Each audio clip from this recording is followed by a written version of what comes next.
As Hollywood prepares to celebrate their silver screen achievements with the 2012 Oscars, plummeting movie ticket sales signal an industry that is struggling. Has Tinseltown lost touch with middle America? And will embracing more family-friendly content be the answer to box office woes? Well, our next guest thinks that's just the ticket. Dr. Ted Baehr is the chairman of the Christian Film and Television Commission and publisher of Movie Guide. Dr. Baehr, thanks so much for joining us. And you started the Christian Film and Television Commission to promote family-friendly content. Do you think that movie executives are learning? Well, I think there's a lot of improvement in many different ways, especially among the 6 major studios. When we started, there was only one movie with positive faith content. It was Trip to Bountiful in 1985, and there were only a handful of movies aimed at families. And now the major studios are doing more family films. They're coming out to our big gala on Friday. But there's also a lot of independent films, and a lot of the independent films tend to be very mean-spirited, and they're going in the other direction. And that's really what depressed the box office. There are about 30 more independent R-rated films last year than years before, and those are killers at the box office. They average under $7 million at the box office, and movies with faith and values were averaging around $34 million at the box office. Now talk a little bit about that more, because you actually put out a report that kind of looked at this, and we see some of these movies maybe hoping for shock value to bring in the money, but it is in fact these family-friendly movies. Tell us a little bit about that. Well, we do. We do a detailed economic analysis of the box office. We review 99.5% of the movies that open in a handful of theaters or more, so we cover almost everything.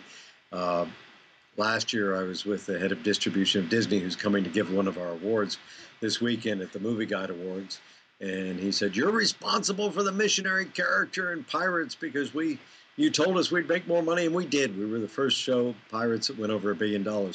So we do this detailed analysis. We look at everything from the dramatic elements, from things that we call in the entertainment industry the semantics and syntactics. I was head of the TV departments at City University of New York many years ago, so there's all this academic lingo too.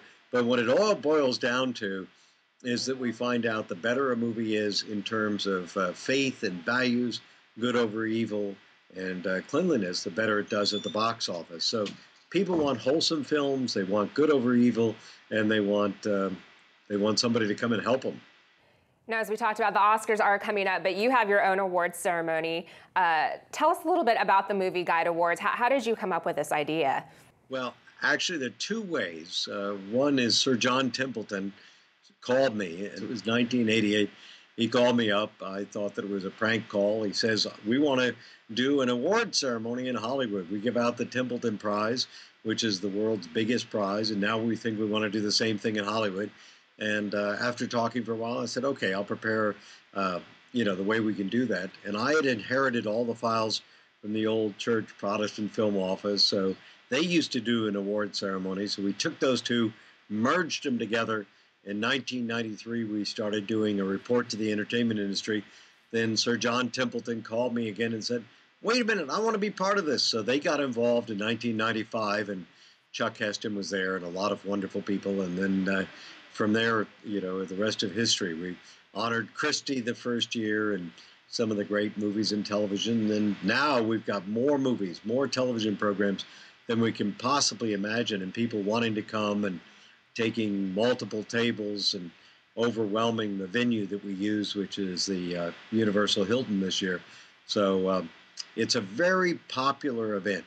We've got a lot of stars, including Kevin Sorbo, who played Hercules on television, and Dean Cain, who played Superman on television. All friends of yours, I know. So, it's a great group of people.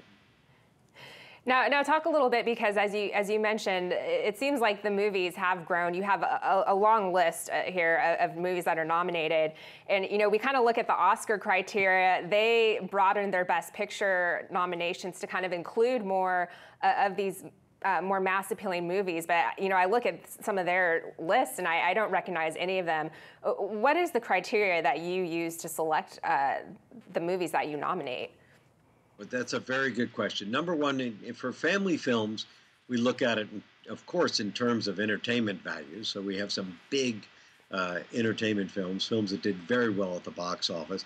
We also look at it, though, in terms of the stages of development of children. Remember, I said that I was head of the TV department at City University, New York in the late 70s and put together the first we had 60 academics working on developing the first media literacy course. So we're very sensitive to what children should watch at different stages of development and helping them to choose the good and helping them to develop their own wisdom so that they're not being nagged by the parents like me, so that they can choose the good. In fact, our biggest audience for coming to the Movie Guide site is 12 to 24-year-olds, and that's sort of unique because most websites of our nature, the average age is 57, and ours was in the prime demographic of young people.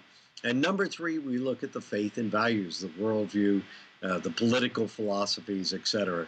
And the more they cohere with traditional American patriotism, the better they do at the box office. The more they cohere with traditional faith and values, the better they do at the box office. So that's the family films.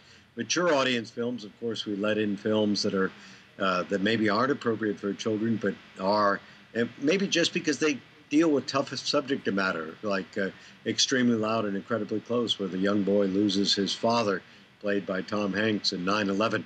But they also have some serious themes to them. They may not have a lot of objectionable content, and therefore they end up in the mature audience. And then we have one for faith and freedom, just patriotic films, patriotic television programs. And this year we have some of the best ever.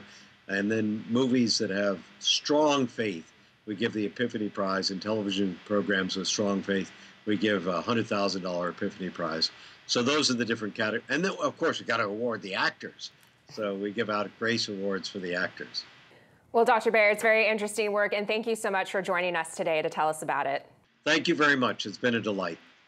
And the Movie Guide Awards will be announced February 10th at the 20th Annual Faith and Values Awards Gala and report to the entertainment industry. You can learn more by visiting movieguideawards.com. For PJTV, I'm Alexis Garcia.